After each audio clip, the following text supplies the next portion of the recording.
The U.S. suspends some security assistance programs to Burundi. Xenophobia victims in South Africa flee violence, then return. And a sneak peek at the latest installment of Caitlyn Jenner's transition. Africa 54 starts right now. Good evening, I'm Linor Moudou. This is Africa 54. Vincent Makori is off today. The United States says it is suspending some security assistance programs to Burundi because of abuses committed by police during political protests and the government's decision to proceed with what the U.S. says were flawed parliamentary elections. The State Department says that Burundian President Pierre Nkurunziza's decision to run for a third term in office has resulted in dozens of deaths, triggered a mass exodus from the country and damaged the economy. Opponents of the president say his re-election bid on July 15 violates the Constitution.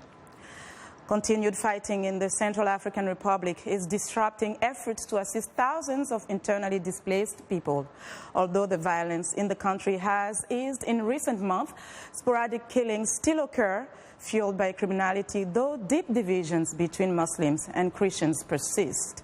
Over 420,000 people, or nearly 10% of the 4.6 million population, remain displaced within the country more than 2 years after violence erupted in the landlocked nation.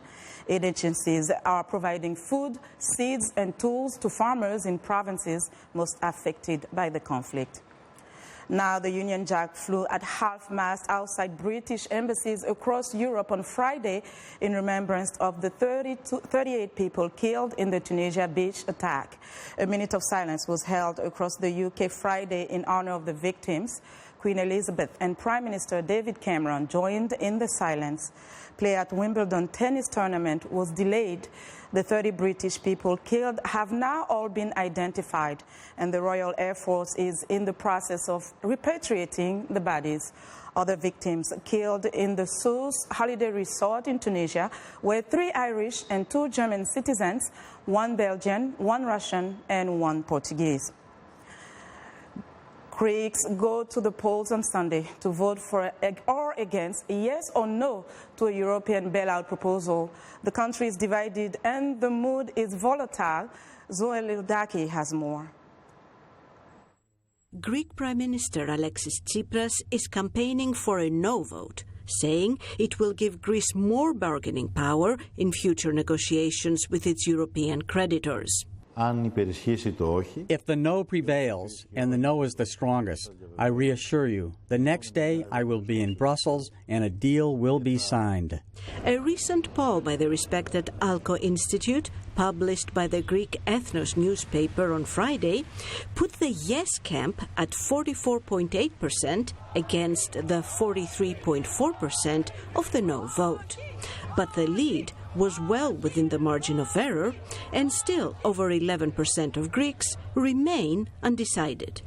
Greece's European lenders seem to interpret the referendum as a yes or no to the country's membership in the Eurozone, and have repeatedly stated that a no would compromise Greece's negotiating power. In the case of a no vote, the Greek position will be dramatically weakened. Greek Prime Minister Alexis Tsipras addressed the Greek people Friday and said that no one doubts Greece's position in Europe, and that a no does not mean rupture with Europe, but will set the scene for better bailout terms. In the meantime, the International Monetary Fund says Greece will need significant debt relief and another 56 billion in new bailout loans through 2018.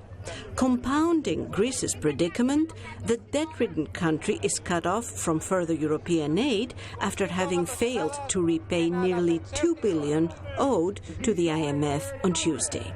The banks remain closed, capital controls are still in place, the lines in front of the ATMs are long, and the people are frustrated and desperate. In my life, I always pay attention to money. I was creative, productive, and today I'm ashamed of myself. I want to end by thanking the creditors because they're the ones who have looked after us for years. It's unacceptable. The question the government is asking is clear.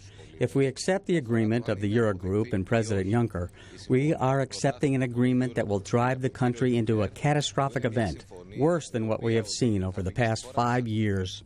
While some of the Greek voters remain unsure on how they will vote Sunday and tempers are running high, Europe, the international community, and the markets have their eyes on Sunday's referendum.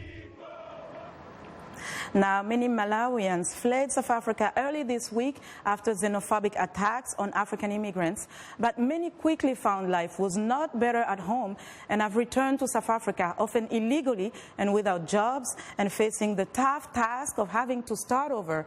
Lamek Masina and Anita Powell file from Johannesburg. Vincent Makori is among tens of thousands of immigrants who fled South Africa amid a wave of xenophobic attacks earlier this year. He watched TV reports in Malawi that 7 of his countrymen were killed in the violence. But in April, during the height of troubles, Makori decided to return to Johannesburg. Poverty at home in Malawi drove him back into this notoriously dangerous city. South Africa is like, I don't know, you're moving on top of a crocodile. Anytime it can turn on you and bite you, that's it. Juma Gaweza Society says he's seeing more xenophobic victims return to South Africa just months after fleeing. He runs a furniture factory in the center of Johannesburg, near the site of some of the worst scenes of violence. Actually, these people were facing challenges like poverty. Like they come from families which are extremely poor, families which can't offer totally anything to them. So it's a matter of a choice to them. It's either to stay behind and live in those type of conditions, or go back to the place where they are facing violence. He also leads a community organization that helps migrants. Malawi repatriated some 3,200 of its citizens after the violence at a cost of about $450,000 United States dollars. The number of returnees is unknown. Malawian community members say at least 100 people have returned in recent weeks. Society says many repatriated Malawians have been told they can't renew their passports for 5 years, which means that those who are returning are often doing so illegally at a great risk. They pay huge sums of money to get here. And when they get to the border post itself, they can't pass there because they don't have passports. So they have to divert, like going to the bushes and all that, the borders. Actually, they meet a lot of challenges there. They get raped, they get mugged, their belongings are taken away. Factory worker Sinoya Milward says his uncle is among them.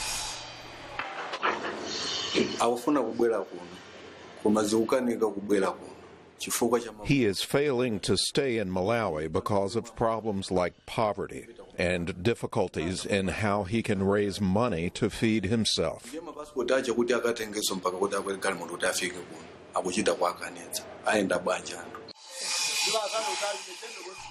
Many of these men say a life of danger in South Africa is better than a life of hunger at home. It's a gamble, they say, but one they are willing to take.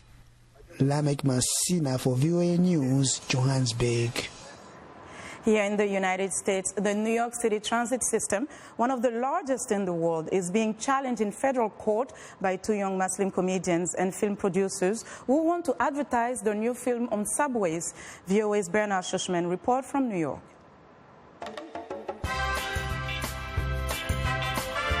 The controversy revolves around the promotion of this movie, Beware the Muslims Are Coming, on public transit.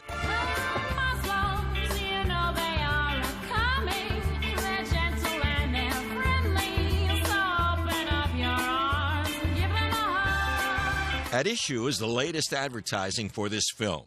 Its producers, Vaguely Qualified Productions, in the persons of comedians Negin Farsad and Dean Obadallah, are suing the Transit Authority for reneging on a signed contract that would have promoted the film on subways. They have already spent almost $20,000. After agreeing on the ad campaign, the MTA now says it contains disputed political content. Glenn Caton is legal director for Muslim Advocates. You can't dispute comedy. You can't dispute the underlying message, which is Muslims are human beings, some of whom have a sense of humor. Like, these are things that I don't think anyone could reasonably dispute. And that's why we think the MTA got the decision so wrong. The MTA got out of so-called political messaging after being burned in a lawsuit over its efforts to keep these ads sponsored by anti-Islamic campaigner Pamela Geller off of buses.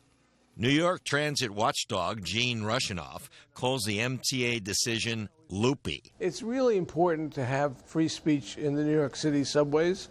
I mean, for people who don't live in New York, you know, they're like the streets. They're where you go to communicate, where you listen to music that's being played by performers on the platform. Muslims, you know they want to. Beware the Muslims Are Coming is now playing on major streaming services, and the subway promotion was important to the two comedians. They felt betrayed by the MTA decision on their signed contract. What's political about saying, you know, Muslims like frittatas, or have great frittata recipes, or other posters are like, Muslims hate a bunch of things, including hipsters who wear winter hats in the summertime. There's nothing political about us just expressing who we are and telling our story. That's really the point about this. The First Amendment is totally awesome. It protects speech, all kinds of speech, and even speech that we don't like, and that's what makes it great. What this culturally conscious comedy team is doing could not only open the way for the comedic viewpoints, but for others with very different opinions. Bernard Schussman, VOA News, New York. And we want to know what you think about Africa 54 and the stories we cover. Join the conversation on Facebook. The address is Africa 54, and check out our headlines 24/7 on voaafrica.com. Coming up in our Music Makers segment, the Malawi Model Choir. Stay with us.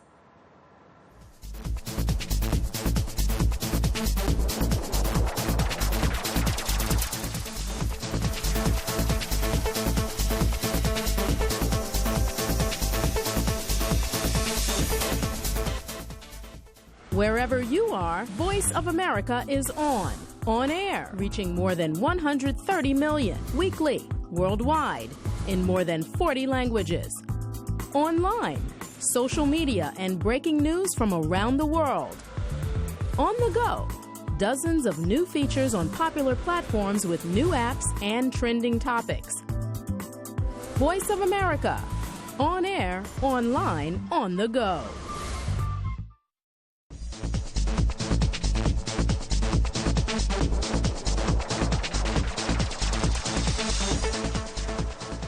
A new documentary titled A Requiem for the Dead, American Spring 2014, recently premiered on America's HBO TV network. The film purports to be advocacy journalism and makes its point against gun violence in the United States. What is unique is that the documentary is composed of social media postings and TV news coverage. VOA's Caroline Turner has more. During the spring of 2014, more than 8,000 people lost their lives to gun violence in the United States. My son-in-law shot my daughter. Get an ambulance, please. The documentary, Requiem for the Dead, focuses on these gun tragedies, telling their stories from news coverage, 9/11 calls, and social media to paint a portrait of the lives lost. Filmmaker Sherry Cookson says she discovered the subjects' lives on the internet.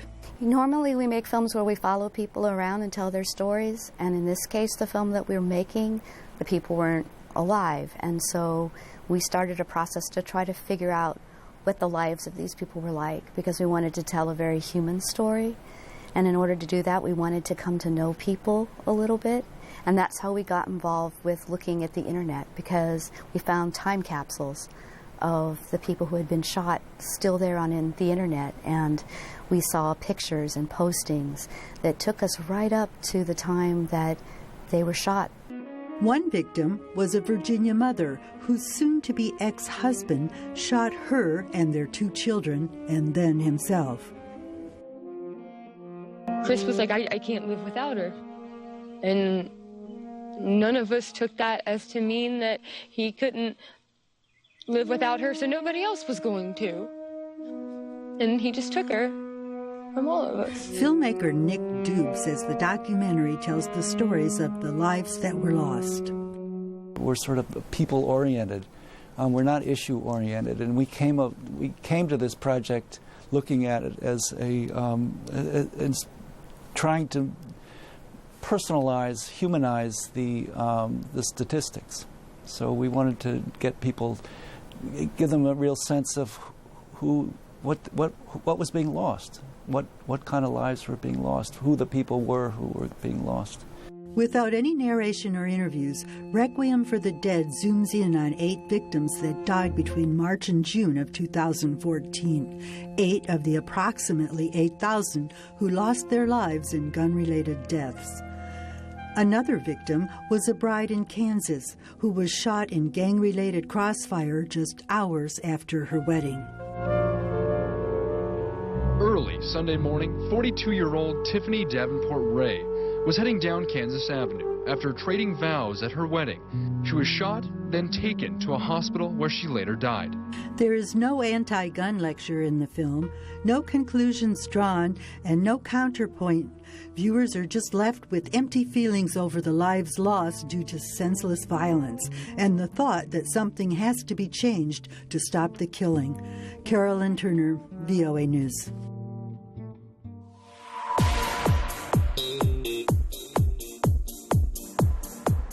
Our Music Maker segment today features a group from Malawi with a unique talent of a cappella. Here's the Model Choir of Malawi. We're going to sing one of the Malawian folk songs from the southern region of Malawi. The song is called Chitukutuku. It's a song which talks about an orphan who is left alone in the world, and then he would like to feel the love from the people around that child. Enjoy the song. Amama chitukutuku ngani chilema wakulila o chikutikuku sigele jiga. Amama chitukutuku ngani chilema wakulila o chikutikuku sigele jiga. Oh, sigele jiga pe sigele chilambo chansene wachiyawo wane pangali. Amama chitukutuku ngani chilema wakulila o chikutikuku sigele jiga. Oh, sigele jiga pe sigele chilambo chansene wachiyawo wane pangali. Amama chitukutuku ngani chilema wakulila o chikutikuku sigele jiga. Amama chitukutuku ngani chilema wakulila o chikutikuku sigele jiga. Sigele jiga pe sigele chilambo chansene wachiyawo wane pangali. Amama chitukutuku ngani chilema wakulila o chikutikuku sigele jiga. Sigele jiga pe chilango chansene wachiyawo wane pangali. Amama chitukutuku ngani chilema wakulila wo chikutikuku sigele jiga. That was beautiful music to my ears. Well, it's time now for a short break. Still to come on Africa 54. Caitlyn Jenner teases her new reality show. We'll be right back.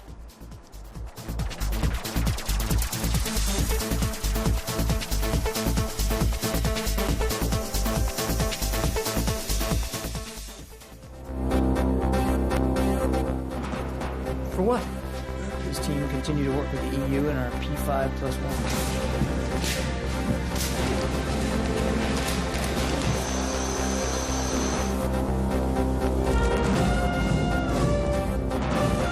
D'agenda. Vous êtes une référence sur le plan démocratique. We haven't known the source of the transmission of the first case.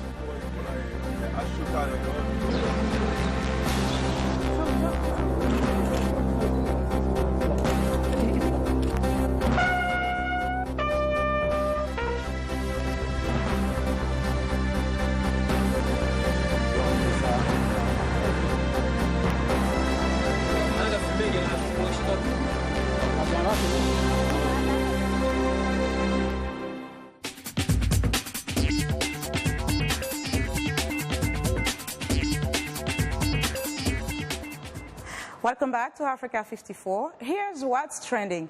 E-Television releases a trailer for one of the most hotly anticipated reality shows of the summer. The 8th episode series, I Am Kate, depicts Caitlyn Jenner's transition from a man to a woman. In the promo, the 65-year-old says, "Why did I decide to do a series? I am telling my story. People don't understand looking into the mirror and nothing seems right. Putting on clothes that you really don't identify with. This is about getting to be who you really are." Then she says, "It's going to be quite a journey. We're going to do some good." The series will debut July 26. Next up, did a failing marriage blur Robin Thicke's judgment? The Blurred Lines singer told the New York Times a deposition for the Blurred Lines case took a backseat to his crumbling marriage. Thicke says he was careless during the deposition, which occurred 2 weeks after he separated from actress Paula Patton. He and Pharrell Williams were later ordered to pay nearly $7.4 million to 3 of Marvin Gaye's children after a jury determined the performers had copied elements of the R&B icon's 1977 hit "Got to Give It Up" for Blurred Lines. And finally, love is in the air for London singles. The dating scene can be tough to conquer, but for those singles, it's on the nose. They're smelling the three-day-old T-shirts of prospective partners, hoping to find a match. It's all part of a scent-focused singles night named the Pheromone Party, where odor is the main attraction. How about that? Guests are asked to submit a T-shirt they've slept in for 3 nights. The theory is, if you trust your nose, you will find a sweet-smelling partner. Organizers say picking a partner based on smell is taking romance back to its most primal beginnings. And that's what's trending today. A replica of an 18th century French warship that helped Americans fight for independence from British rule arrived in New York Harbor on Wednesday in time for the July 4 Independence Day celebration. The original frigate L'Hermione brought General Lafayette to North America in 1780 on his mission to support the American Revolutionary War. Slatica Hawk reports the new version of the French warship was constructed using 18th century shipbuilding techniques. The ship fired its cannons as it entered New York Harbor. This exact replica of the historic frigate was constructed in Rochefort, France, at the cost of $27 million. L'Hermion's captain says he took a more southerly route than Lafayette did on his way to meet George Washington. That took us 37 days sailing and 44 days from Ile d'Aix, where the original ship left, and to Body Island in Virginia.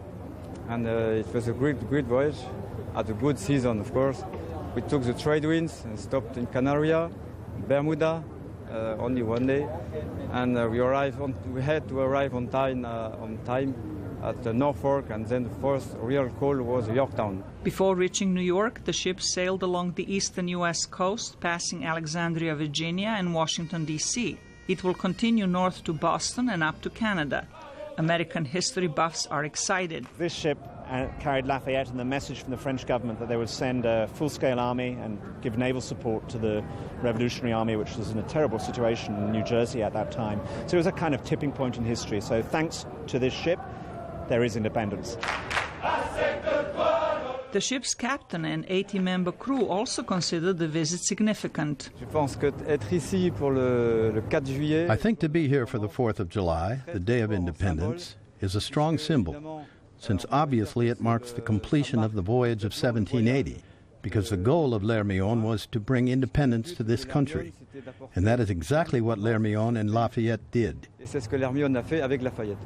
During July 4th celebration Saturday, L'Hermione will lead nearly 100 ships past the Statue of Liberty, a gift from the French people to commemorate the centenary of the Declaration of Independence. Larissa Hoke, VOA News, Washington.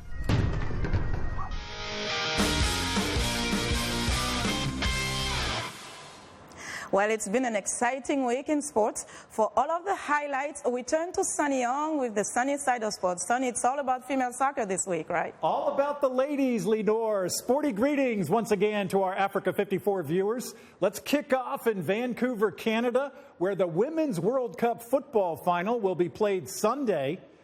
It'll be a rematch of the 2011 final between Japan and the United States. 4 years ago in Germany, the Japanese beat the USA on penalty kicks to lift the trophy for the first time. The American women are bidding for an unprecedented third World Cup title.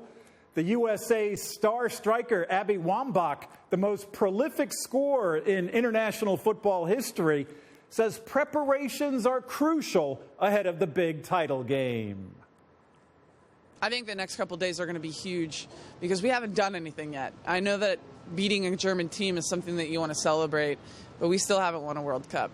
A lot of us were there in 2011, felt what it felt like to almost feel like it's meant to be, this meant to be feeling. But you got to go through those 90 or 120 minutes in that final, and you got to play well, and you got to finish your chances to call yourself a world champion. Japan did it 4 years ago. We want to do it this time around. So we can't take anything for granted. We can't take one moment off. We can't take 1 minute off. We have to make the perfect subs. We have to have those subs come in and make a difference like Kelly O'Hara did during the semifinal game. It's all those little intangibles. All those little things will add up, hopefully, to a World Cup. And, of course, you just can't stop believing and never doubt that it's going to happen. I'm really excited about the next couple days to get our team mentally, physically prepared. We've been prepping for this for years, and I feel like it's been a lifetime for me to play in my last World Cup game, it being the final. It's set up fairy tale-like, but we got to do the work. We got to put the work in order to win it. That's Abby Wambach of the United States. She's hoping to win her first Women's World Cup trophy on Sunday in Vancouver, Canada. The 35-year-old Wambach was named the 2012 FIFA Women's World Player of the Year. I'm VOA Sunny Young, and that's the sunny side of sports. Lenore? Thank you so much, Sunny. That's very exciting. Well, thank you for joining us today. I'm your host, Lenore Moudou. Until next time, thanks for joining us from Washington.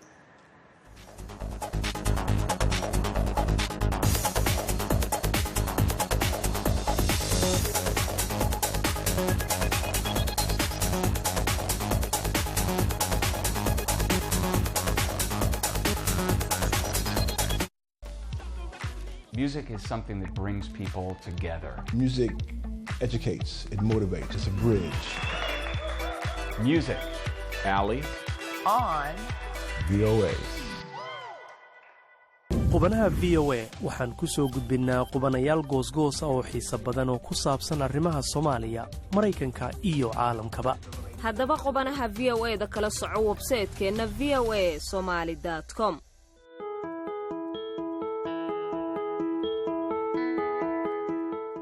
From VOA Learning English, this is the Technology Report.